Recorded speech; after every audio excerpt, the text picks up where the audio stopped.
네, 반갑습니다. 2025년 9월 29일 월요일에 산뜻하게 만나보는 여의도 너머 TV의 탁간다.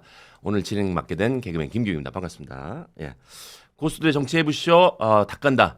저희는 이제 매일 평일 10시 오전 10시 반에 라이브로 방송이 되고 있고 여러분들의 구독, 좋아요, 댓글, 알림 설정이 저희한테는 큰 도움이 되고 있습니다. 오늘도 많이 구독 좀 해주시고 댓글도 많이 달아주시길 바라겠습니다.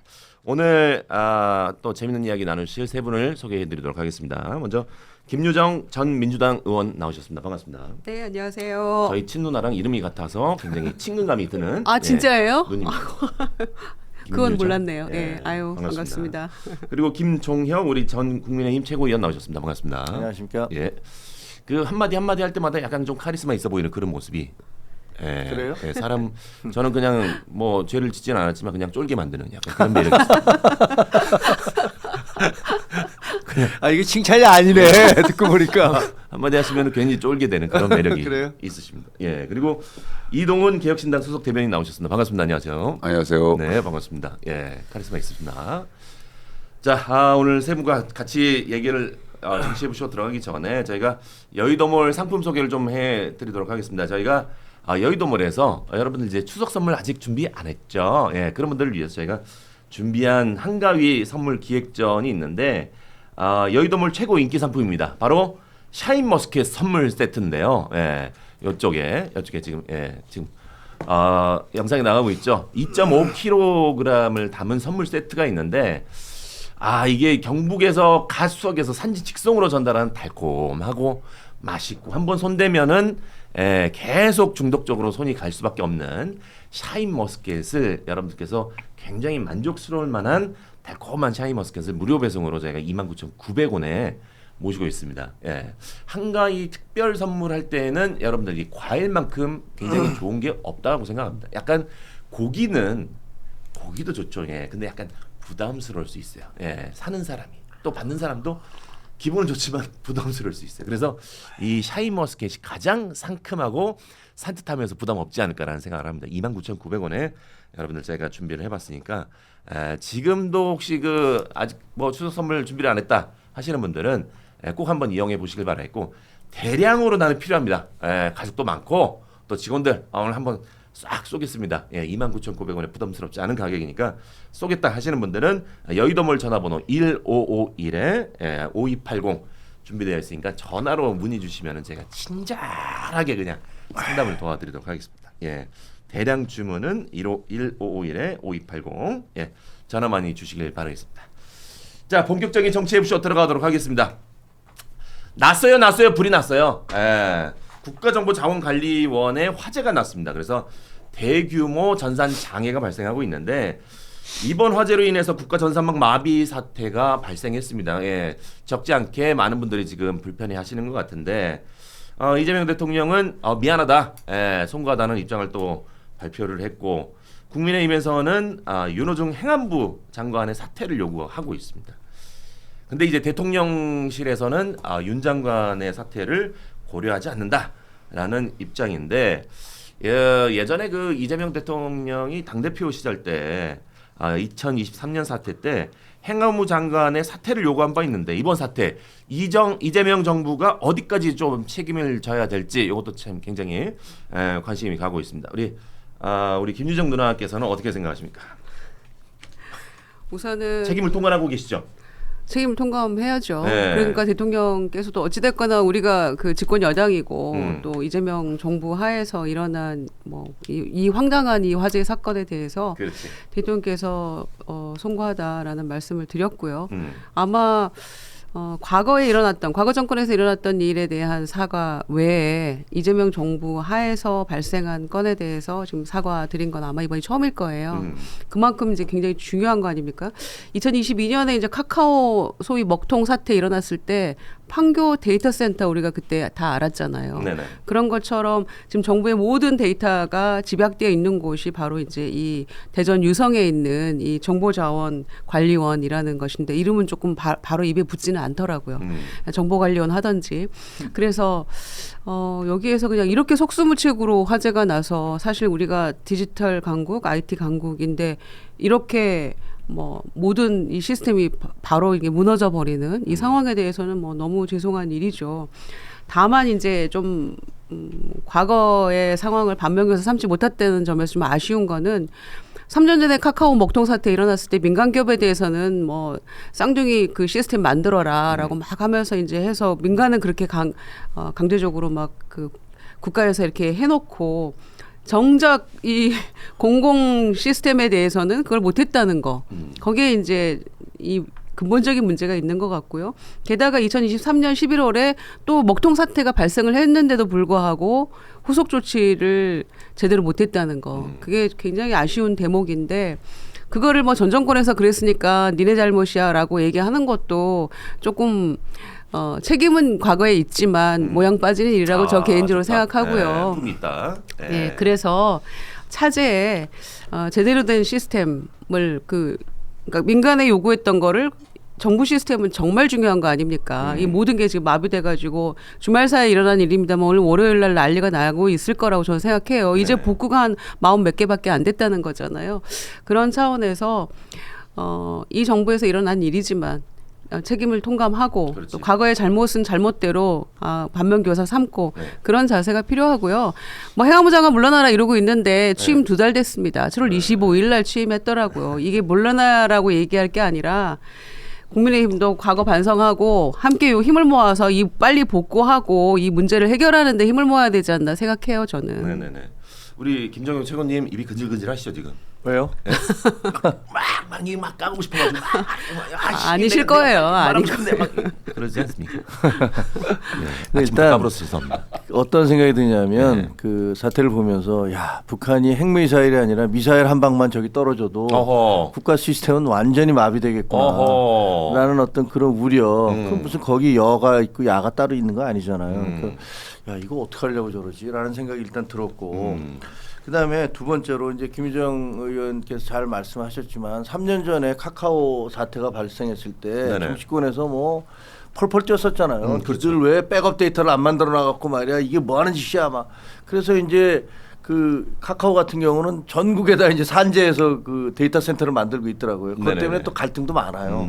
근데 정작 정부는 그동안에 뭘 한 거냐. 그렇게 남들에 대해서 더구나 이제 국가자원정보자원관리원에서는 2년 전에도 비슷한 일이 있었잖아요. 네. 근데 거기에 대해서는 아무런 대책이 없었어요. 그래서 전 드는 생각이 아니 그 이재명 대통령이 그 산업재해는 이거는 미필적 살인이다. 뭐 이렇게 주장을 하시면서 어허. 중대재해처벌법으로 그 오너들까지 다 처벌해야 된다. 어허. 이렇게 얘기하시잖아요. 오너까지. 네, 그렇게 얘기하시는데 그러면 그 그 단위 사업장에서 벌어지는 산재에 대해서는 그렇게 서슬퍼렇게 말씀을 하시는데 그러면 이번 경우는 뭐예요, 여러분?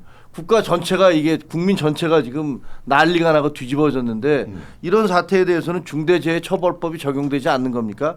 물론 이건 민간에 대해 적용하는 거지만 적어도 그렇게 얘기를 하려면 국가의 운영도 그거보다 더 엄밀하게 공적 차원에서 해야 되는 게 아닌가라는 그런 생각이 들었고요. 또 하나는 예산 삭감의 문제인데 이게 보니까 행안부에서 이 재해 예산을 책정을 했는데 이게 다 깎였다는 거 아닙니까? 재해 대책 예산이. 네.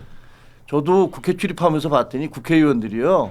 그 자기 지역의 민원 예산 챙기는 데는 아주 혈안이에요. 기가 막히지. 야, 코피 터집니다. 그런데 공적 무대에서 벌어지는 국가 자원을 위해서 전체 국익을 위해서 하는 것들에 대해서는 아주 뒷전이잖아요. 사실은 이런 사람들 국회의원으로서 자격 없는 사람들이거든요.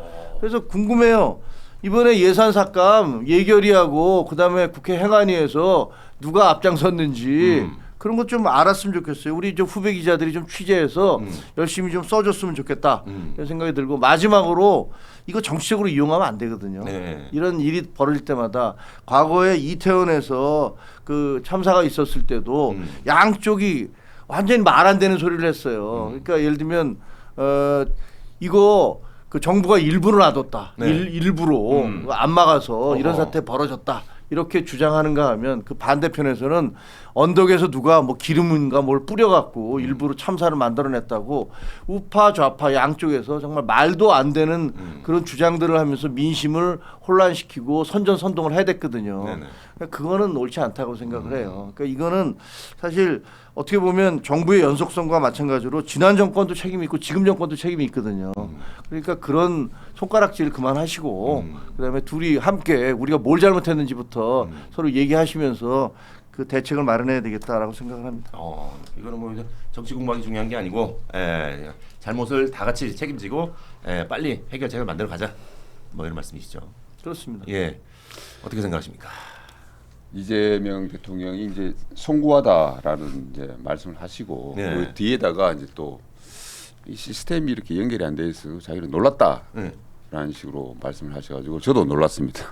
왜 이제 대통령이 이제 그런 말씀은 뭐냐면 전 정부한테 이제 책임을 좀 떠넘기는 듯한 얘기죠. 그렇죠. 그래서 물론 뭐 4개월밖에 안 됐기 때문에 뭐 그럴 수 있다고 보는데 대통령이라는 자리는 역시 이제 무한 책임을 지는 자리이기 때문에 그런 말씀을 해가지고 전 정부한테 책임을 떠넘기는 것은 옳지 않다라고 보고요. 그리고 뭐 지금 행안부 장관 뭐 경질 얘기 나오는데 이제 뭐 물론 과거에 그런 말씀을 하셨기 때문에 야당 쪽에서 그런 얘기 할 수 있습니다. 그래서 이제 그 실무를 뭐 하는 사람도 아니고 이 사람은 이제 정무직이잖아요. 행안부 장관이라는 자리가. 그러니까 역시 그런 정부적인 책임이라는 것은 따로 있는 것이기 때문에 뭐 그런 얘기도 뭐 저는 할 수 있다고 봐요. 하여튼 뭐 이 사태 관련해 가지고 저는 그 어제 오늘 기획신당 이준석 대표가 이틀 연속 이제 글을 올렸던데 그 내용 자체가 저는 이제 어떻게 보면 정답이 아닌가 생각이 들어요. 이준석 대표가 이제 뭐라 그랬냐면 이제 정치 싸움 하지 말고 정말 이 해법을 찾아야 된다. 그러면서 그 해법으로 이제 제시한 게 이중화, 삼중화.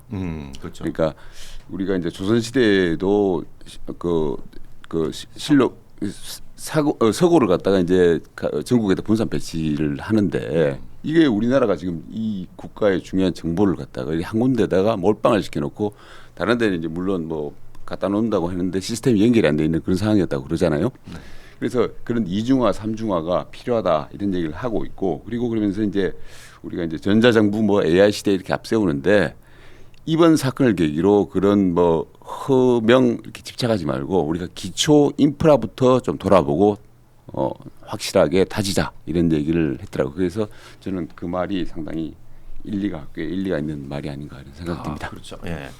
지금 뭐 취임한 지 얼마 안 된 우리 윤호중 행안부 장관도 굉장히 억울할 입장인 것 같아요. 예, 사실 뭐 이제 2개월 돼가지고 이제 조금 분위기 파악하고 있는 중인데 이런 사태가 좀 발생하니까 굉장히 억울할 것 같습니다. 그래서 대통령실에서도 지금 행안부 장관의 사태는 전혀 고려하지 않고 있다라는 것 같습니다. 예, 이것도 사실 국민의 입장에서도 이해를 좀 해줄 수 있는 입장 아닌가요, 그건?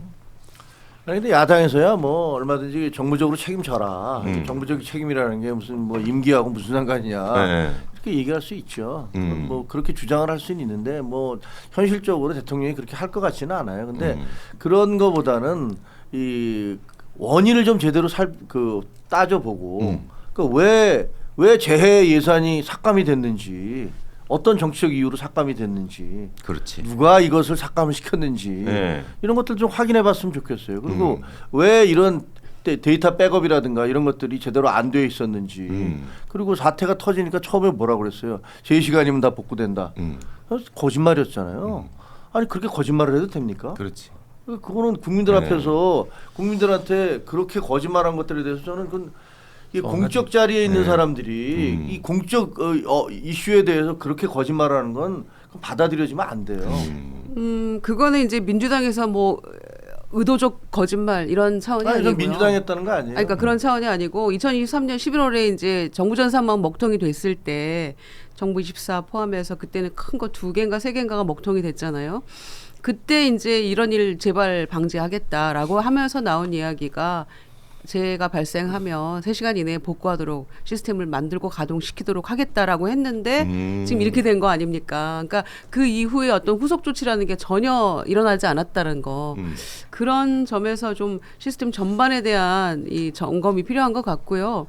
사실 그 시스템 하고 서버하고 그 배터리하고 같이 있는 바람에 이게 좀 위험하다. 화재의 위험이 있어서 그거를 지하로 옮기는 중이었다라는 거예요. 며칠에 걸쳐서. 그런데 화재를 예방하기 위해서 그걸 옮기다가 이제 불이 나버린 이런 황당한 사건이 된 거 아닙니까? 그런 점에서 배터리 노후화도 뭐 1년 연한도 1년 넘었다고 얘기도 나오고요. 그러니까 전반적인 점검이 필요하고 아까 말씀하신 대로 그래서 대통령도 이제 이중화 체계가 필요하다라고 하는 게 이중 삼중으로 이게 만들어 놔야만 국민이 어떤 상황에서도 돌발 상황에도 안심할 수 있는 차원이라는 것이니까 대구, 광주, 대전 이렇게 세 군데에 있는 것인데 시스템을 다 대전에서 본원에서 문제가 생기면 대구나 광주에서도 이게 다 시스템이 동시에 돌아가서 별 문제 없도록 그런 게 이제 사실 복구하고 대비책 마련하는 게 지금 현재로서는 급선무가 아닌가 생각합니다. 네, 그렇죠. 금요일 날 이제 불이 났었는데 이제 그 조금씩 복구가 되고 있죠. 금요일날 밤에 불이 나서 네네. 그다음에 그때까지 이렇게까지 큰지는 잘 몰랐죠. 그리고 뭐 그거 뭐 금방 백업데이트 있어서 별 걱정 없어. 뭐 이렇게 다 알려져서 그런가 보다 했었는데 네. 시간이 지날수록 그게 아니래. 네. 큰일 났대. 뭐 이런 얘기가 나오고 그다음에 공항에서 그 자기 자녀를 데리고 출국을 하려는 사람이 자녀에 대한 신원 확인이 안 된다.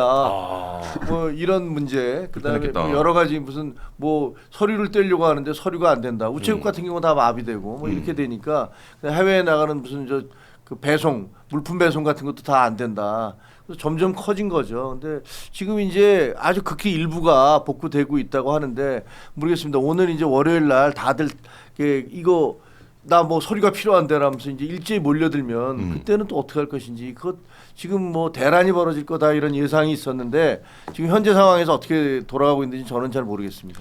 우리가 이제 신분증 들고 이제 막 그 자치센터나 도청이나 시청이나 직접 뛰어가서 뭐 뭔가를 해야 되는. 그러니까. 우리가 이제 그 북핵 얘기를 할 때 네. 그 EMP탄 얘기를 가끔 해요. EMP탄. 네, 그래서 저 전자자기탄을 갖다가 공중에서 폭발을 시키면은 그 완전 마비가 돼가지고 참 뭐 우리가 지금 다 돌아가는 게 뭐 전기 자기 관련 안 되는 게 없지 않습니까? 네네. 마비가 돼가지고 국가 시스템이 일시에 중단된다. 그래서 EMP탄의 공격에 대비를 해야 된다. 뭐 이런 얘기를 많이 하는데 네. 사실 뭐 EMP탄까지 갈 것도 없이 지금 배터리가 화재가 나가지고 지금 나라 전체가 사실 마비되다시피 하는 그런 상황이 벌어지고 있는데 진짜 우리가 그런 부분들 취약한 너무 이렇게 편하다 보니까 이렇게 그 정보 사회에 어떻게 보면 약점인데요.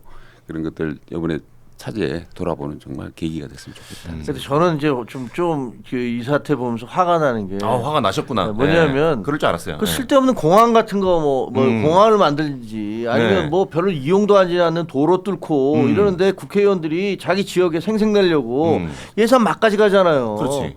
나중에 보면 그냥 그 무용지물 되는 경우도 많거든요. 그리고 무슨 행사 한다고 막 돈 가져다 쓰고 그런단 말이에요. 특히 이제 선거 때가 다가오면은 뭐 그렇게 어떻게 보면 무슨 저 로마 시대에 무슨 격투기장에서 빵 던져주면서 그거 검투사들 싸우게 하듯이 그렇게 되면 그런 거 많이 해요. 네. 근데 정작 정말 중요한 국가 우선순위에 있는 이런 일들 이런 것들에 대한 예산은 다 깎아버리면 좋다. 그러면 도대체 나라 꼴이 어떻게 되냐고요. 그렇지. 그러니까 점점 더 저도 정치판에 들어와서 보니까 국회의원이 시의원, 도의원과 구별이 잘 안 돼요. 왜? 전부 다들 우리 동네 뭐 해주세요, 뭐 해주세요, 뭐 해주세요. 이런 것들 계속 그 요구를 하고 그다음에 그 시의원은 뭐 내가 돈 얼마 따왔습니다, 얼마 따왔습니다 해서 다 프레카드 붙이잖아요. 네. 근데 거기에 가만 보면 저게 국가의 공적 사무하고 관계 있는 게 얼마나 될까 보면 거의 없어요. 그런 거 부분들에 대해서 우리 국회의원들 이 부분들에 대해서 여야 가릴 것 없이 진짜 반성해야 돼요.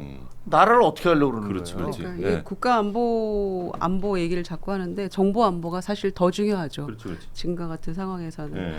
그런 점에서 이 시스템이 마비됐을 때 우리가 오는 불편, 아까 여러 가지 예를 드셨는데 지금 이를테면 돌아가셨는데 화장장이랄지 이런 거 복지부에서 하는 그 복지로라고 하는 게 있는데 이 장내 문화 시스템 이런 거 다 이제 망가져가지고 유족들 전화를 해도 주말이니까 또 연결도 안 되고 그러니까 이런 하나하나가 정말 우리 생활과 너무나 밀접하게 관련돼 있다라는 것을 아마 이번에 국민들이 지금 너무나 안 좋은 방향에서 몸소 느끼고 계실 거라고 생각하고요. 차제에 당에서도 뭐 논평도 내고 있습니다만은 행안부에서 이 재해복구 시스템 관련한 그 예산 어떻게 차단이 됐는지 그래서 이제 경찰청이나 관세청 같은 데도 예산을 이걸 신청을 못했다는 거예요.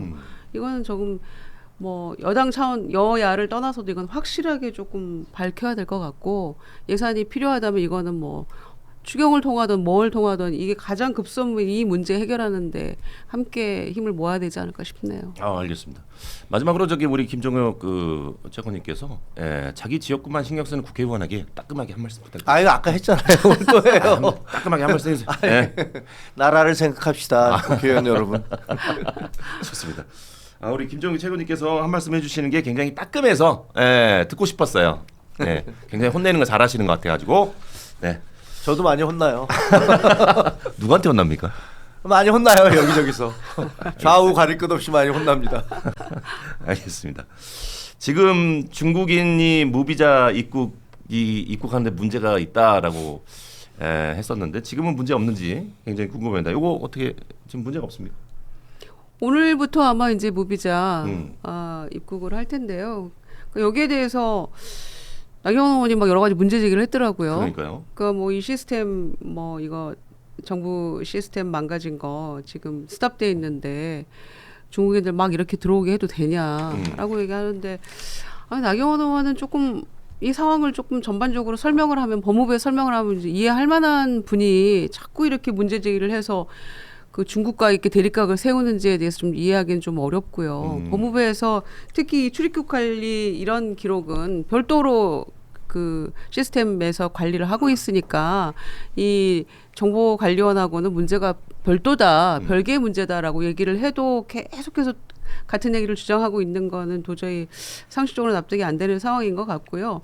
더군다나 이제 한마디로 막 그 이상한 사람들 들어와서 어디로 가는지도 모르고 행방도 모르고 막 이런 식의 얘기를 하고 싶은 모양인데 아니 관광객으로 와가지고 이 분들에 대해서 문제가 있다면 사전에 다 걸르는 거예요. 무사증이 막 무턱대고 아무나 들어와라 이런 게 아니거든요. 그런 점에서 이제 과거에 뭐 불법 체류 전력이 있다거나 또는 뭔가 규제에 걸리는 사람들은 다 사전에 걸르고 무사증으로 입국하지 못하게 사전 걸름 그런 시스템을 갖춘 다음에 나머지 관광객이나 이 사람들에 대해서만 무사증으로 오는 거라서 염려할 필요 없다. 이렇게 설명을 하고 있음에도 불구하고 계속 이런 주장하는 이유를 잘 모르겠어요. 그래요. 그런데 나경원 의원이 이제 중국인이 뭐 무분별하게 입국하는 거를 좀 금지해야 된다라고 얘기를 했는데 요거를 주장한 이유가 있을까요? 아니 글쎄 뭐 중국에 대한 뭐 보수 진영에서는 중국에 대한 거부감이 워낙 많고 뭐 중국 간첩단이 들어와서 뭐 부정선거를 획책했다느니 이런 주장들도 하고 있는 거잖아요. 그렇죠. 뭐 그런 정서에 좀 기대는 거 아닌가 싶은데 저는 기본적으로 대한민국은요 찢어지게 가난한 나라였는데 수출로 먹고 산 나라입니다. 그래서 다른 나라에서 만약에 메이드 인 코리아 제품 안 샀으면 우리나라에 지금 없어요. 네. 어떤 경우든 이 국수주의를 통해서 뭐 인종차별주의라든가 국수주의라든가 이런 것들은 인류가 배격해야 될 그 대상이에요. 그래서 저는 뭐 지역주의와 마찬가지로 영호남 분들도 보면 뭐 서로 원수처럼 아직까지도 그러면서 뭐 상대방을 막 비난하는 분들도 계시고 좌우 대립도 마찬가지예요. 뭐 상대편은 거의 악마라고 생각을 하잖아요. 그거 마찬가지로 그게 더 확산돼서 다른 나라에 대해서 특히 이제 뭐 예를 들면 민주당 정권에 들어서면 일본이 거의 악마예요.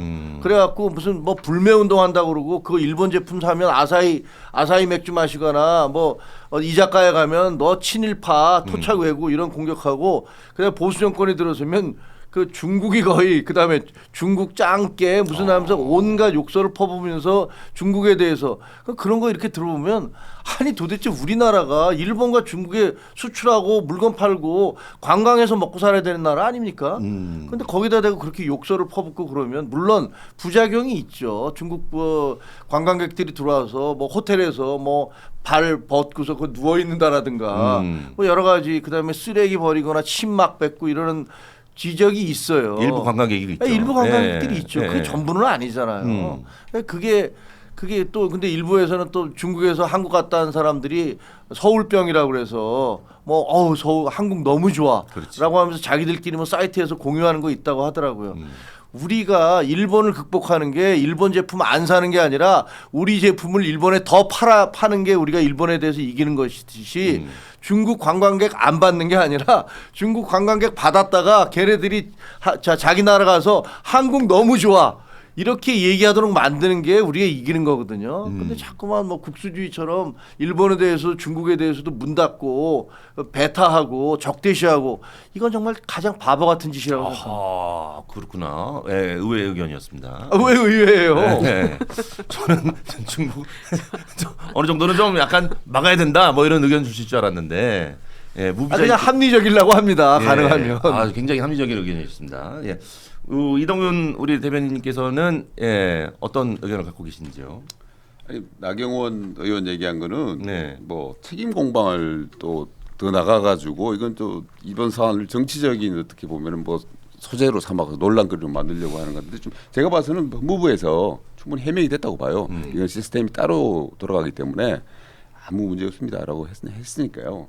일단 좀 믿고 그런 식으로 갈 게 아니고 제가 말씀드렸다시피 이번 사안은 정말 정쟁의 소재로 삼을 것이 아니고 대한민국의 디지털 인프라를 좀 다시 까는 계기로 삼아야 된다. 그래서 이준석 대표가 오늘 아침에 이제 그 얘기를 했던데 제가 그대로 이제 말씀드리면은 이재명 대통령께 직접 제안드립니다.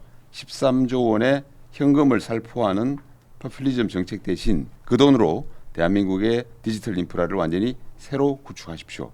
현금은 쓰고 나면 사라지지만 제대로 된 디지털 인프라는 영구적 자산이 된다라고 이제 오늘 아침에 이제 얘기를 했던데 저는 뭐 그 말이 지금 상황에서 이 사안을 다루는 데 있어서 가장 정답이 아닌가 저는 그렇게 생각을 합니다. 알겠습니다. 예, 중국인 무비자 있고 앞으로도 계속 문제가 없길 바라면서 다음 주제로 넘어가 보도록 하겠습니다. 어제죠. 국민의힘이 서울 대한문에서 대규모의 장애 집회를 열었습니다. 5년 8개월 만에 서울 장애 집회라고 하는데 국민의힘은 15만 명이 이 장애 집회에 참석을 했다라고 주장을 하는데 경찰은 1.1만 명이 참석을 했다고 추산합니다. 굉장히 차이가 많이 납니다. 어제 서울 장애 집회 우리 세 분께서는 또 어떻게 생각하시는지 우리 김준영 누님께서는 전 사진이 나오고 있는데 생각보다 좀 그래도 뭐 사람들이 많이 모이긴 했어요. 이게 15만 명이라고 주장하고 있는 국민의힘과 15명. 1.1만 명이 라고 이게 추정하고 있는 우리 경찰 굉장히 차이가 많이 납니다. 아니 근데 대구에서 했을 때 동대구역에 7만 모였다고 주장했는데 경찰 추산 한 2만 명이다 이렇게 얘기를 했거든요. 그런데 국민의힘은 지금 저 모여 있는 광화문 쪽의 인구가 대구의 2배가 넘는다는 거 아닙니까? 주장대로라면. 근데 누가 봐도 그보다 훨씬 한량해 보이기도 하고요. 그래서 경찰이 이제 비공식 추산을 했는데 11,000명 정도라는 거 아닙니까? 근데 15만 명이 되려면 아마 남대문 저쪽까지 꽉 차도 아마 15만 명 채우기 쉽지 않거든요. 그런데 가다가 저 행렬이 멈췄다는 거죠. 어디까지 갔나 보니까. 그래서 망했다. 2차도 망했다. 왜 하냐 도대체 이런 말이 안 나올 수가 없고요. 내부에서도 자기 식구들끼리도 이게 한 목소리가 안 나오잖아요. 대구에서처럼 한 70명 갔다는 거 아니에요, 현역들이? 심지어 서울에서 하는데 서울 지역구 의원 중에 11명 중에 6명 갔고 시당위원장도 안 갔고 배현진 의원이 시당위원장인데 그러니까 내부에서도 동의가 안 되는 이 장애 집회를 왜 하냐라는 목소리에 귀를 기울여야 된다고 생각합니다. 그러면서 동시다발로 뭐 필리버스터도 하고 장애투쟁도 하고 또 지방선거도 준비하고 세 개가 다 엇박자예요. 자, 이 세 개 모두 민심을 얻어야 되는 건데 특히 지금 모인 뭐 지지층들은 많이 모였겠죠. 저기 10,000명, 경찰 추산 11,000명 안에 다 들어오셨을 거 아니에요. 그 지지자분들은. 그러면 나머지 지방선거도 이기고 저 장애투쟁을 그래 국민의힘이 할 만하지라는 국민적 동의를 얻으려면 민심을 얻는 방향으로 가야 되는데 중도층의 소구력이 있어야 될 거 아니에요. 근데 누구도 동의가 안 되고 내부에서도 틀렸다고 하는 주장들이 나오고 있는 판이니까 저기 모인 사람들끼리 70명 의원들끼리 그냥 자기들 정신승리하고 있는 거라고 저는 생각해요. 왜 이런 망할 안 되는 길로만 왜 가는지 이해하기 어렵죠 아직도. 김정일 최고님. 솔직하게 본인이 생각했을 때는 몇 명 정도라고 생각하십니까? 저거는요 대개의 경우 경찰 추산이 맞아요. 왜냐하면 제가 합리적이야. 87년도에 네. 그 여의도 광장이 그 여의도 광장이 진짜 벌판일 때 그때 삼김 씨가 모두 최대한 동원해서 거기서 모여서 집회를 했거든요. 근데 여의도 전체 광장을 발 디딜 틈 없이 위에서 찍었을 때 꽉 차면 80만 명이에요. 근데 그건 불가능한 얘기거든요. 그렇게 되는 건 불만. 근데 서로들 그때 뭐 1로 3김이 모두 전부 다 자기들이 동원한 게 100만 명이 넘었다고 주장을 했는데 다 뻥이고요. 그다음에 저거는요 지난번에 그 광화문에서 12,000명인가가 동원돼서 태권도 협회 그 행사가 열린 적이 있어요. 근데 그 12,000명이 광화문이라고 써 있는 현판이 있잖아요. 네. 거기서부터 동화면세점까지 양쪽 도로를 완전히 꽉 채워서 하면 12,000명이었어요. 그게. 근데 저거는 그보다 훨씬 적잖아요. 그러니까 이거는 근데 국민의힘만 이러는 게 아니에요. 민주당도 그래요. 민주당도 집회하면은 뻥을 어마어마하게 쳐서 무슨 10만 명 모였는데 20만 명이 모였는데 그런데 저도 취재 기자로 현장에 많이 가봤기 때문에 네네. 그 주장하는 거에 한 7분의 1, 8분의 1 정도가 맞는 인원이라고 저는 봐요. 네네. 그리고 그게 이렇게 중요한 것도 아니고 그래서 좀 너무 없어 보여. 그냥 인원 뻥튀기 해서 막 그 뭐랄까 자기 만족하는 거 있잖아요. 야 50만 명 모였대, 뭐 30만 명 모였대, 뭐 이러면서 자기 만족하는 거 보면 옆에서 이렇게 듣고 있으면 좀 없어 보여요. 뭐 저렇게까지 해서 그 인원수로 자기의 정당성을 확인해야 되나? 그 집회의 정당성은 인원수만으로 되는 건 아니거든요. 히틀러가 얼마나 많은 사람들을 모았습니까? 독일 국민을 다 미치게 만들었죠. 그래서 그게 히틀러가 잘했다고 얘기하는 사람 아무도 없어요. 그거는 민주당이든 국민의힘이든 똑같이 그렇게 없어 보이는 짓 안 했으면 좋겠다라는 네. 생각이 들고 네.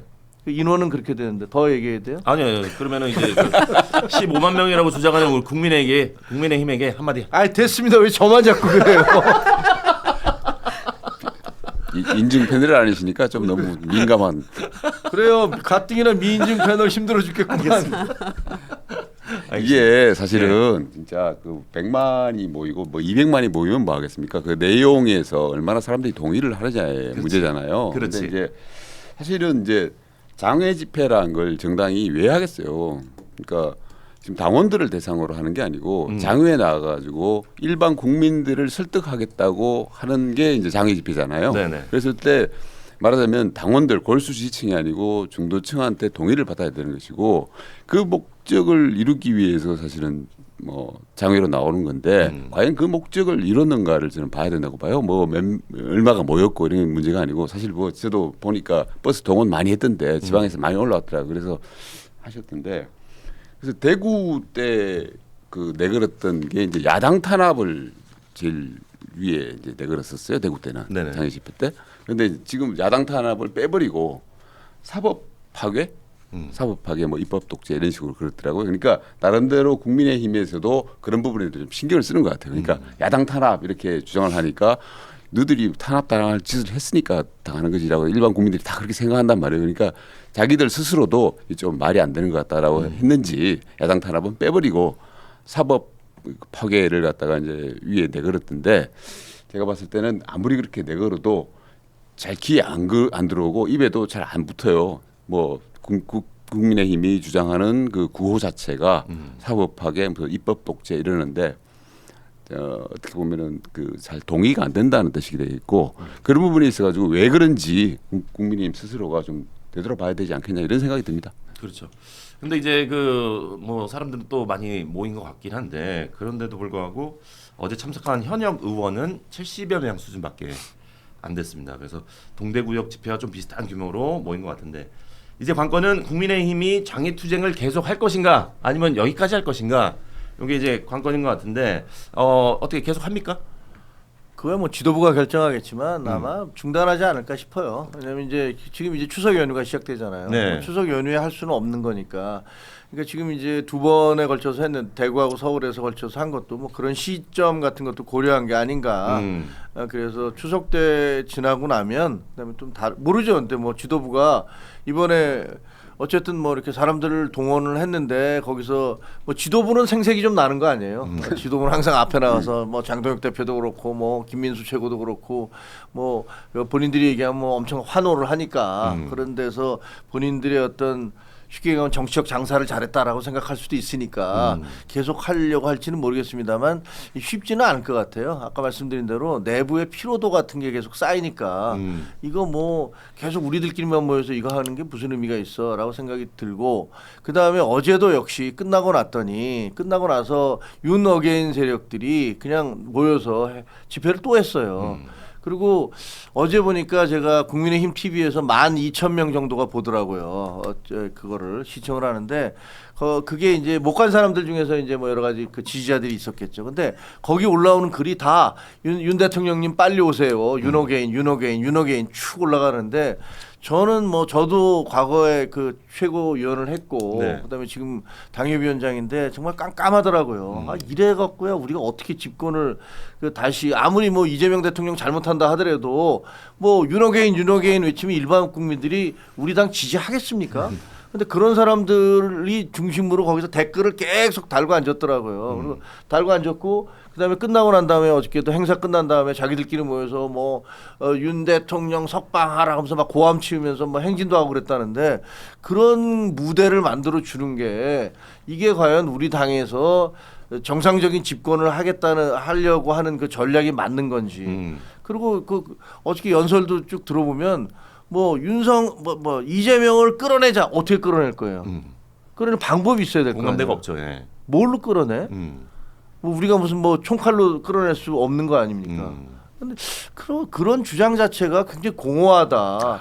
뭐가 문제가 있는 거를 제대로 지적해서 그걸로 타격을 해야 되는데 대통령 끌어내자 그러면 그게 무슨 그런 공허한 구호가 그런 공허한 외침이 무슨 설득력이 있겠어요? 그리고 무슨 그 사람들이 이렇게 들으면서 맞아 그렇게 해야지 이렇게 생각이 들겠습니까?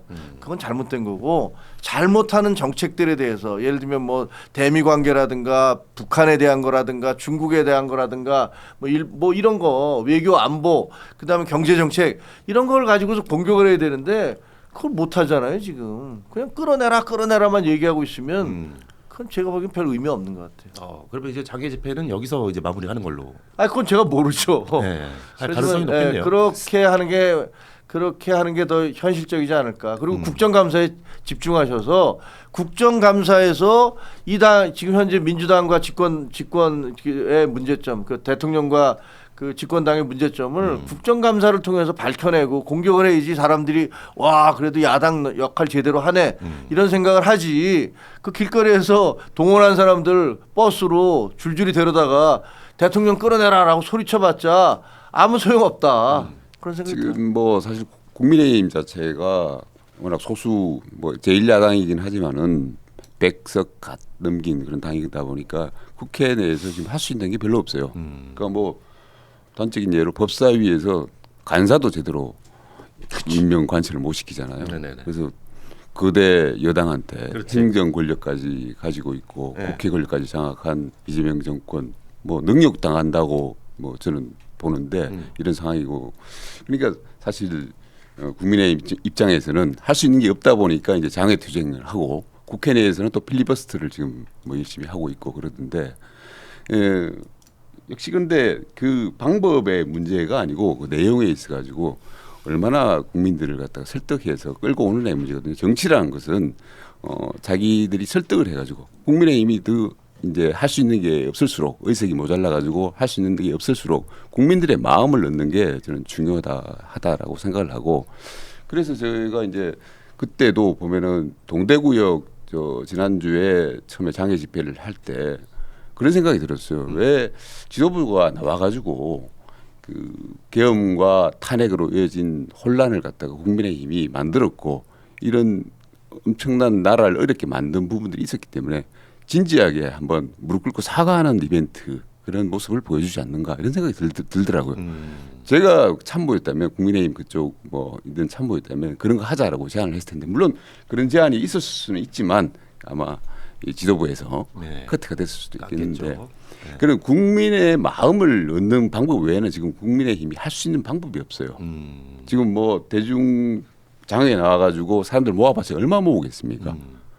그리고 뭐 필리버스터 해봤자 법안 뭐 제대로 뭐 막을 수 있는 거 있습니까? 없습니다. 국민의 마음을 얻어야 되는데 그 방법에 대해서 좀 고민을 하시고 저는 날카로운 메시지 그 정치라는 게 이제 말과 글로 하는 거기 때문에 지금 최근에 어떻게 보면은 그 이재명 정권이 여러 가지 그 부실한 모습들 자기 스스로 이제 보여주고 있는데 뭐 사법 문제도 그렇고 사법부 문제도 그렇고 미국과의 관세 협상에서도 얼마나 문제를 많이 노출하고 있습니까? 이런 부분에 있어가지고 국민의힘이 제대로 된 메시지를 내고 타격을 하고 있는지 저는 좀 의문이거든요.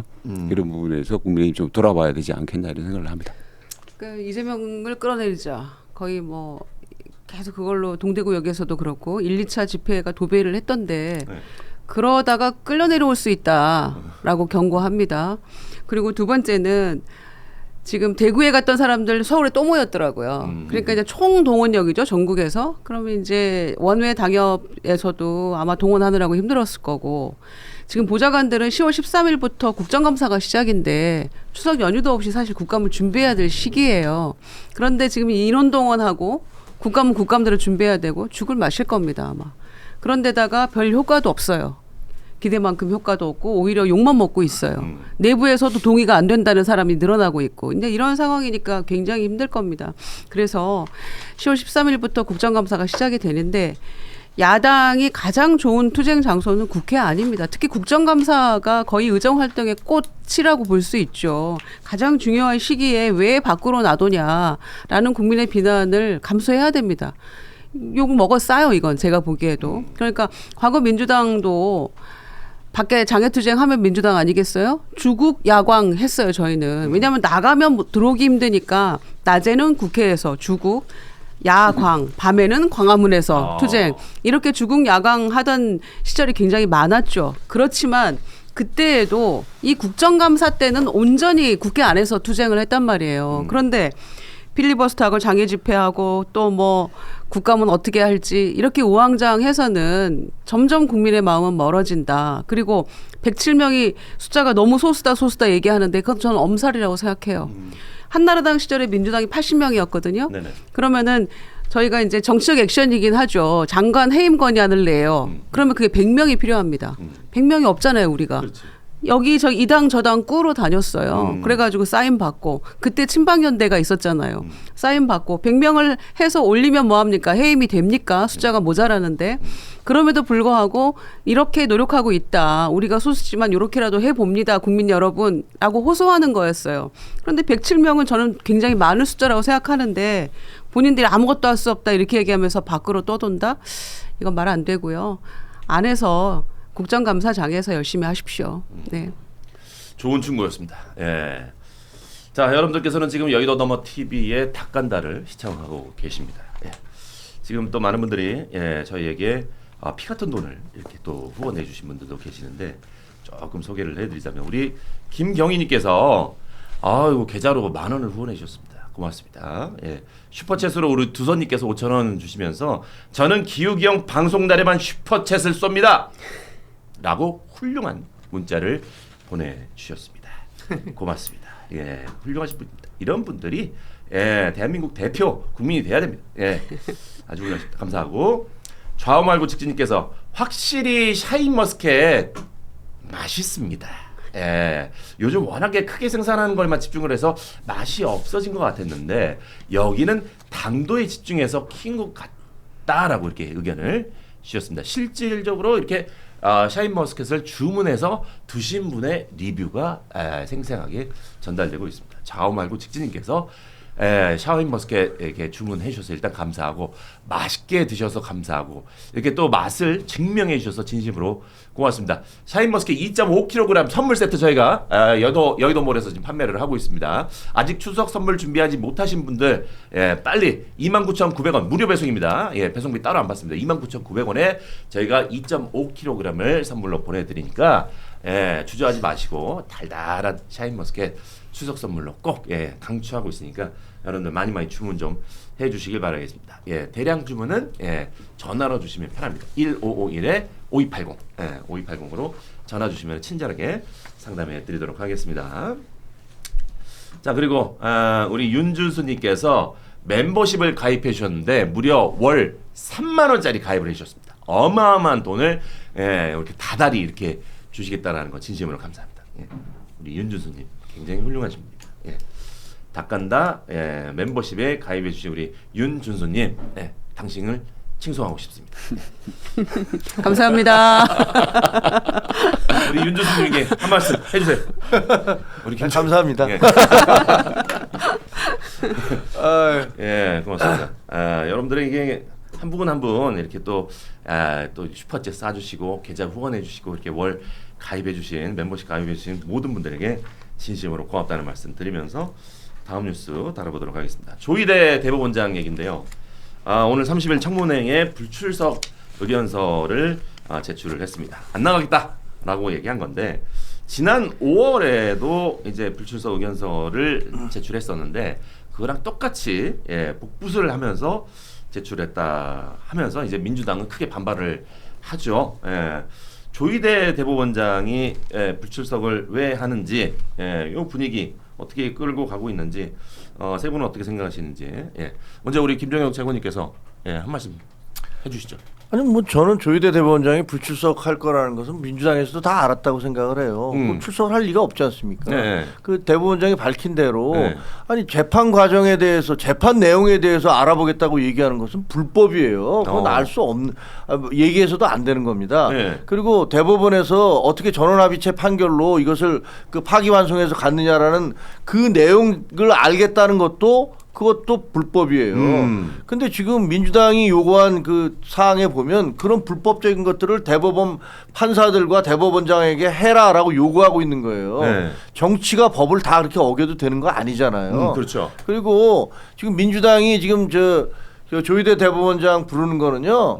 그 맞불지르기거든요. 그동안에 조희대 대법원장이 한덕수 총리와 뭐 4명이 회동을 해서 이재명을 대통령 안 만들기로 모의를 했다라는 거 아닙니까? 그 얘기를 주장을 했다가 그게 아무런 근거가 없잖아요. 그러니까 여론이 도대체 그 근거를 대라라고 얘기하니까 그거를 대지 못하니까 더 큰 거를 불을 확 질러버린 거예요. 네. 그래서 관심을 다 이쪽으로 끌어버리는 거죠. 아주 교활한 제가 보기엔 아주 교활하다. 교활한 정치적 술수예요. 그래서 대법원장 와라 청문회 하겠다 탄핵하겠다 이런 얘기하고 있는 거예요. 그래서 그럼 저는 그 생각이 들어요. 그러니까 인원 많으니까 민주당 탄핵하세요. 대법원장 탄핵해서 대법원 마비시키세요.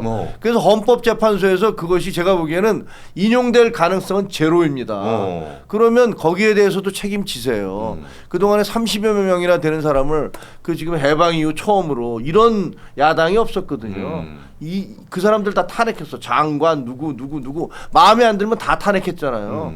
그러고서 당대표로 하는 분은 뭐라고 그랬냐면 야 우리가 대통령들도 다 탄핵시켰는데 대법원장이 뭐라고 이런 정말 정치학 교과서에 실릴 만한 독재적인 발언을 하셨잖아요. 네. 그러니까 탄핵하십시오. 탄핵하신 다음에 거기에 대해 책임지세요. 좋다. 저는 이런 대로 이런 식으로 가면 이재명 대통령 지지도도 떨어지고 민주당 지지도도 떨어질 수밖에 없어요. 좋다. 이렇게 우리 김종혁 최고님께서 이렇게 한 말씀 할 때마다 난 너무 좋아. 왜요? 이렇게 뭐 따끔하게 한마디 하는 게 이게 사실 이게 우리 대한민국 정치계에 약간 영향력이 좀 많이 있을 것 같다는 생각에 굉장히 따끔하게 한 말씀 해주시는 게 굉장히 좋습니다. 자 우리 유정인 누님 어떻게 생각하십니까? 탄핵은 안 한대요. 탄핵 얘기는 안 나오더라고요. 안 한대요? 아직까지 안 나오더라고요. 당의 입장입니다. 그리고 불출석도 어느 정도 예상은 했을 거예요. 왜냐면 5월 달에도 안 나왔는데 9월이라고 나오겠습니까? 그런 점에서 그 입장은 마찬가지 입장인 것 같은데 대체적으로 이제 청문회 증인이 불출석을 할 때는 사유서라는 걸 제출을 하죠. 그런데 불출석 사유서가 아니고 불출석 의견서라고 제출을 했어요. 그러니까 이건 또 처음 보는 초식이긴 합니다. 그런데 5월 달에 냈던 거하고 거의 똑같다는 거 내용이. 그래서 아무리 그래도 안 나오기로 작정을 했기로서니 5월에 냈던 거랑 똑같이 이렇게 내는 건 너무 성의가 없는 거 아니냐. 성의가 없다. 그런 것도 있는 것 같고요. 그래서 내부에서는 조금 상당히 유감이다 이런 의견들이 대세인 것 같습니다. 그런데 저는 당에도 조금 입장을 좀 여러 가지 중구난방하지 말고 좀 정리를 하라 이런 말씀을 좀 하고 싶어요. 그러니까 내란 특별재판부인지 전담재판부인지 조희대 대법원장을 불출석하면 누구는 고발한다 그러는데 고발을 할 건지 말 건지 그러면은 탄핵도 어떤 사람 혹자들은 막 탄핵도 얘기해요. 그러면은 탄핵을 할 건지 그리고 각자 개별로 얘기가 나오면 그거는 당론은 아닙니다. 이렇게 또 얘기를 해요. 또 법안은 발의도 해놓고 국민이 좀 혼란스러운 것 같아요. 민주당의 의견은 무엇인지 조금 하나로 일목요연하게 정리를 해서 통일된 목소리를 내는 게 중요하다. 왜냐하면 책임 있는 집권 여당으로서 제 생각은 그렇고요. 두 번째는 내일 청문회에 대해서 지도부 내일이죠. 9월 30일 내일 그러니까 지도부하고 사전에 논의가 안 된 거 아닙니까? 그러니까 법사위 모든 상임위의 모든 청문회를 지도부하고 다 상의할 필요는 없어요. 상임위 위주로 이제 국회는 대체적으로 운영이 되는데 그런데 이렇게 중차대하고 중요한 문제를 상의 안 했다는 부분에 대해서 당 지도부도 원내 지도부도 몰랐다는 거 아닙니까? 대통령실도 몰랐다는 거예요. 그러니까 그거는 조금 이건 너무 오버했다라는 게 중론이긴 한데 그러나 기왕에 하기로 했으니 그리고 추미애 법사위원장이 이거를 그러니까 안 하겠어라고 할 분도 아니시잖아요.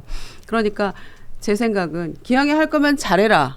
잘해야 된다. 이런 생각인데 5월에 했던 것 이상으로 지금 4개월 흘렀는데 추가적으로 뭐 증거를 내놓다거나 지난번 4인 회동에 관련해서도 그냥 조용히 그냥 이 소리가 사라져 버렸는데 거기에 대해서도 사과를 할 거면 사과를 하든지 그 부분은 우리가 정확하게 몰랐다든지 짚고 넘어가면서 그런데 이런 증거가 있다더라라고 뭘 추가적으로 내놓든지 저는 그렇게 하지 않으면은 내일 청문회에 성과를 거두기 어렵다고 생각해요. 왜냐하면 대법관, 뭐 지기현 판사, 중앙지법원장 다 불렀는데 아무도 안 나온다는 거죠.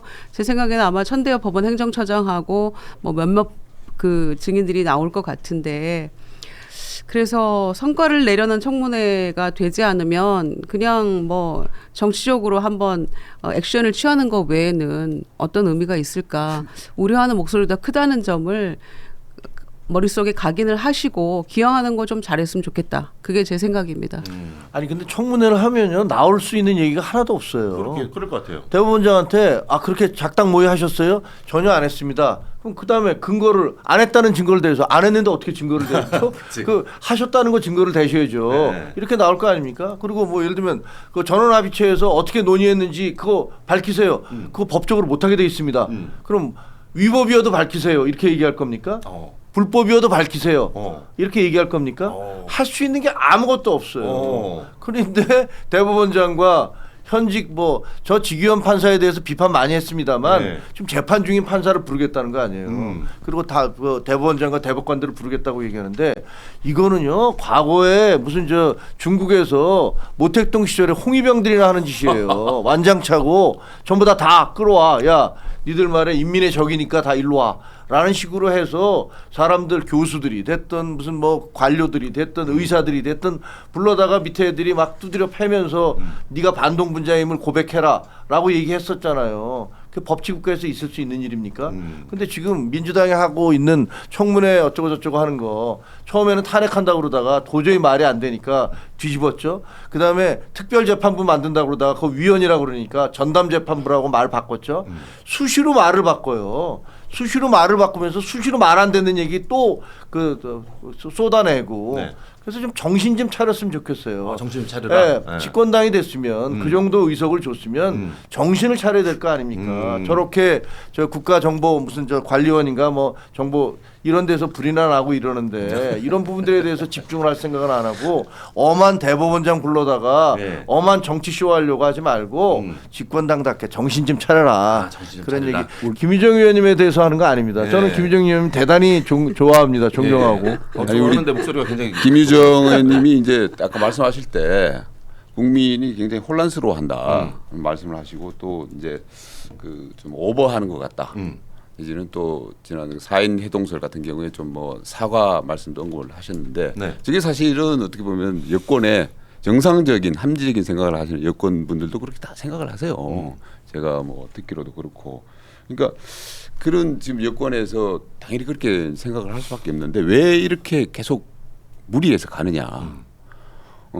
저는 이제 그게 지금 여권에서 이재명 대통령의 사법 리스크가 굉장히 걸려 있기 때문에 이 부분을 과거에 그냥 조희대 대법원장이 파기환송 유죄 취지 파기환송을 했다고 해서 그 복수심에서 손 좀 봐줘야 되겠다는 걸 넘어서서 이재명 대통령의 그 사법 리스크를 임기 내에 재점화하지 않도록 어떻게든 대법원을 갖다가 좀 컨트롤 해야 되겠다는 생각을 좀 하고 있는 것이 있고 그리고 거기에 이제 내년 지방선거를 노리는 여권의 민주당 내 여러 법사위 내에 강경한 의원들이 그 편성을 해 있고 그렇기 때문에 거기에다 또 지지층 자체가 사법부를 갖다가 이참에 좀 장악을 해야 되겠다 이런 생각들을 하고 계시기 때문에 이런 것들이 중첩돼 있기 때문에 이것이 그냥 단기간에 끝날 얘기가 아니고 계속 끌고 갈 것이다. 좀 무리수를 써서라도 계속 끌고 갈 것 같다는 생각이 들고요. 그래서 지금 조희대 대법원장이 만약에 안 나오면은 다음 국감이 있지 않습니까? 10월 달에 국감이 있는데 그때 조희대 대법원장이 나와가지고 인사말을 하고 보통 관례대로라면은 인사말을 하고 법원 행정처장이 대신 국감에 임합니다. 원래 그게 관례인데 아마 민주당 쪽에서 앉아가지고 청문회 비슷하게 거의 질문을 하고 공세를 퍼부으면서 망신을 주려고 그렇게 아마 할 거예요. 계속 이 국면을 갖다가 사법부를 갖다가 옥죄는 국면을 갖다가 민주당에서는 이어갈 것이다. 그렇게 보고요. 글쎄요. 그러면은 또 사법부 나름에서도 사법 내에서도 굉장히 지금 불만이 많다. 본 판사들이 민주당이 너무하는 거 아니냐는 목소리들이 나오고 있는데 실제로 그 내부에 그런 얘기도 나온다고 하더라고요. 그러니까 이재명 대통령 재판 제기할 수도 있는 거 아니냐. 원칙대로 해야 하면은 이재명 대통령 재판이 지금 그 정지가 돼 있는 상태인데 그 제기할 수도 있는 거 아니냐는 얘기도 나온다는데 이 문제가 사법부와 여권 간의 어떤 힘겨루기 갈등 국면이 저는 앞으로도 계속 이어질 것 같다라는 생각이 듭니다. 아 좋습니다. 우리 이동훈 수석 대변인의 말씀 어떻게 들으셨습니까? 이제 향후 국감에서 말씀하신 대로 대법원장이 나와서 인사하고 그다음에 이제 행정처장이 국감의 증인으로 임하게 되는 것인데 네.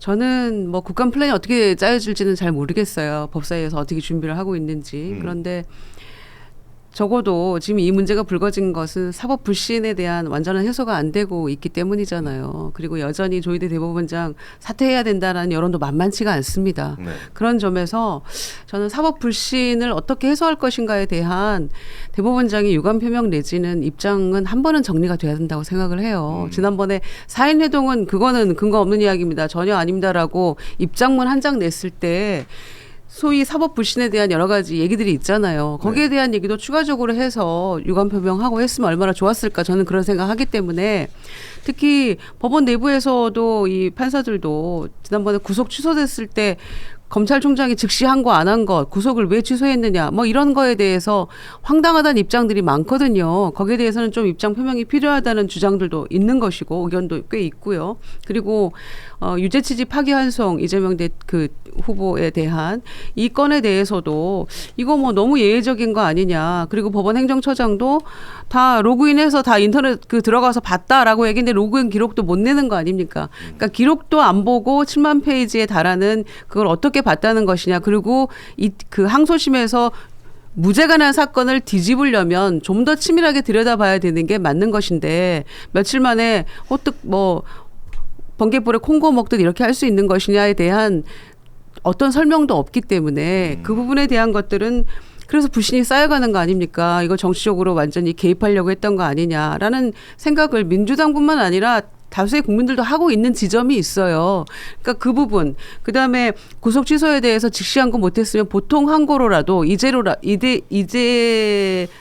이걸 바로 잡아야 된다라는 의견도 있고 그게 법원 내부에서도 의견이 꽤 있어요. 그러니까 이런 부분들은 유감 표명하고 보통 항고 통해서 바로 잡아야 된다라는 그런 정도 의견은 사법부 수장이 저는 해줘야 된다고 생각해요.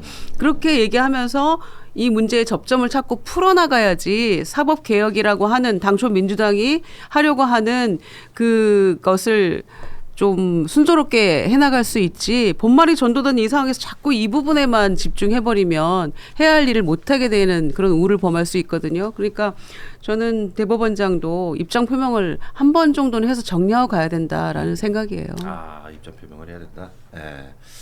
알겠습니다. 뭐 추가적으로 또 하실 말씀 있으면 하셔도 되는데 안 하셔도 됩니다.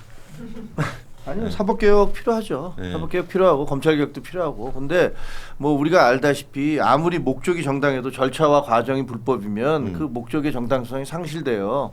근데 사법개혁이라는 그런 추상적인 혹은 검찰개혁이라는 고도의 어떤 그런 주장을 하면서 그러면서 그것이 진행되는 과정 자체가 굉장히 강압적이거나 억압적이고 불법적인 것들이 이루어진다면 그러면 목적 자체의 정당성을 상실하는데 제가 보기에 사법개혁과 관련한 민주당의 주장은 상당 부분 그와 유사한 것 같아요. 그러니까 사법개혁이 필요하다라는 정당성은 인정하지만 그것을 뭐 누구를 억압을 해서 압박을 해서 끌어와서 뭐 협박을 해서 이런 식으로 하는 건 옳지 않다. 알겠습니다. 예. 자, 다음 뉴스로 넘어가겠습니다. 예, 아까 듣고, 예, 이거는 좀 다뤄야 될 것 같아가지고 한강버스 얘기를 좀 잠깐 얘기하고 마무리 지어야 될 것 같습니다. 예, 한강버스. 난 이게 한강버스 뉴스 털 때마다 왜 이렇게 재밌지 오늘? 너무 재밌어요. 네, 한강버스. 오세훈 시장은 왜 이렇게 한강버스에 집착하는가? 예, 굉장히 궁금한데 한강버스가 앞으로 좀 계속 이렇게 밀어붙인다고 해서 이게 될 것인가? 이것도 굉장히 궁금하고. 예, 시민들이 지금 굉장히 불편해하고 있고 지금 또 운행을 중단했습니다. 심지어 과연 이 서울시가 전격적으로 밀고 있는 이 한강버스, 우리 김정 누님께서 굉장히 할 말이 많으실 것 같은데 네. 시원하게 까주십시오. 아니 도대체 오세훈 시장은 왜 이러실까요? 나 지금 이해가 안 돼요. 그러니까 토지거래 허가제 가지고도 한번 소위 말아먹은 거 아닙니까? 네. 그래서 본인 그 출마도 포기하고 대선 경선에도 안 나가고 이제 이랬던 거 아니에요. 그 법적인 문제도 명태균 씨 관련한 문제들도 남아 있기도 합니다만 그러니까 여러 가지 고민이 있었겠죠. 근데 그러고 내놓은 게 이제 한강 버스인데 이게 버스입니까? 아니면은 유람선입니까? 뭡니까? 저는 이 정체불명의 이 배에 대해서 이해가 안 됐고요. 첫째는. 그리고 열흘 만에 중단하는데 그 사이에 고장도 나고 무슨 여러 가지 사건들이 있었어요. 네. 그리고 나서 이제 와서 오늘부터 시범 운영을 한다는 거예요. 아니 시범 운영 한 다음에 들어가야 되는 거 아니에요? 그렇지, 예. 뭐 이렇게 앞뒤가 바뀌어도 되는 건지 모르겠고요. 그러니까 이 네티즌들이 뭐라고 댓글 달고 하냐면 아니 뮤지컬 한참 보고 있는데 중간에 리허설을 해볼게 뭐 이런 거랑 똑같은 거 아니냐 이게 말이 되냐 이런 얘기 하고 있는 이유였어요. 예 하고 있는 것도 있고요. 이제 한 달 뒤쯤 다시 이제 한 달 동안 시범 운행 한 다음에 한다고 하는데 그때 되면 날 추워서 한강 얼면 공공 썰매 만들 거냐 이런 얘기까지 나오고 있으니까 왜 이렇게 조롱거리가 될 만한 일을 자초하는지 사전에 미리 좀 철저하게 준비해야 되는 거 아니에요? 그런데 화장실은 역류했죠. 이게 1시간마다 한 대씩 다닌다는 거 아니에요. 네. 그러면은 출퇴근용이라고 대중교통 수단이라고 얘기하는데 한 대 놓치면 1시간 기다려서 출근해요. 그러니까 너무 말이 되는 이야기가 하나도 없는 거예요. 게다가 여기에 혈세를 1,000억을 쏟아부은 거 아니에요? 그렇죠. 한강물에 1,000억 빠뜨려 놓은 거예요 지금. 저 배 봐요. 예. 너무 황당한 거예요. 190명이 탈 수 있는데 이게 마곡에서 출발해서 뭐 망원, 여의도, 뚝섬 뭐 등등등 7개 정류장으로 마지막 종착지가 잠실인데 네. 190명 승선 가능하대요. 그럼 마곡에서 거의 다 타버리면 나머지는 기다리다가 출근 못해요? 못 타요. 어떻게 해야 돼요? 그리고 잠실에 내려요. 잠실 선착장에 내리면 잠실역까지 또 거기에서 역으로 이동할 수도 있는 거 아니에요? 지하철로. 네, 당연하죠. 예. 잠실역까지 도보로 30분이에요. 어떻게 해야 돼요? 출근 오늘 출발해서 내일 갑니까? 그러니까 이렇게 치밀하게 하나도 준비 못하고 혈세를 1,000억씩이나 부어 놓고 과거 막 실패 사례들이 막 떠오르잖아요. 세빛둥둥섬 실패한 거 포함해서 막 왜 이럴까? 그리고 지금 국민의힘이 저렇게 지리멸렬해 있는 상황이면 오세훈 시장이 쓴소리도 좀 하고 자기 존재감을 얼마든지 보일 수 있을 만한 기회가 있는 시점인데도 불구하고 오히려 한강버스로 지금 더 망해가고 있다. 세금 낭비하고 국민 불편하고 그런 생각이네요. 예. 황당합니다. 예. 한강버스 오세훈 시장에게 시원하게 한 말씀 하세요. 오세훈 시장이 왜 이렇게 안 변합니까? 왜 망하는 길로만 계속 갑니까? 알겠습니다. 예. 근데 물론 뭐 서울시가 제가 봤을 때도 제대로 준비 안 한 건 맞아요. 그리고 너무 이걸 대중교통인 양 출퇴근용 대중교통이라고 홍보한 거는 오바였죠. 그래서 이제 지금 그 뒷감당을 지금 못 해가지고 좀 난리를 치고 있는 건데 사실 뭐 대중교통이라고 한 거는 이유가 있을 겁니다. 아마 그게 적자 보전을 하고 이제 CS 지원을 받으려면은 대중교통이 돼야지만 이게 CS 지원할 수 있는 뭐 그런 게 있어가지고 아마 했을 거예요. 네.